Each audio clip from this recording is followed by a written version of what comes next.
Buddy's recall vid. We keep getting asked the same question, so I figure it's probably easier just to do a video just so we can explain it. And the question is, what are you supposed to do with the long line? People are questioning it because in this video, you can see that Huck is doing near perfect reps. Now, when we're actually practicing this, we want near perfect reps. Now, we don't mind if the dog fails 1 in 30 or 40 times. That's fine. It's actually a good part of the learning process, but ultimately the dog shouldn't be going out and failing. So if people are putting a lot of focus on what do you do with the long line, well, the answer to that is the long line is really just there as a safety or an attention grab. We're not harshly correcting the dog. We're just basically saying, oi, over here.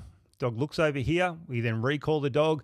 Dog comes in, and then we're giving the dog extremely high value reward. So the idea is when we're working with competing motivators, we build those up carefully over time. So when you're actually practicing it, assuming you've done a lot of developing of markers, your reward systems, you've built high level engagement, you are now extremely valuable to your dog in different environments. Now we start placing competing motivators out and away from us and recalling the dog before the dog quite gets to that competing motivator, or calling the dog off another competing motivator. Now, your dog has an extremely strong reason to come back to you because you are number one in terms of value to your dog.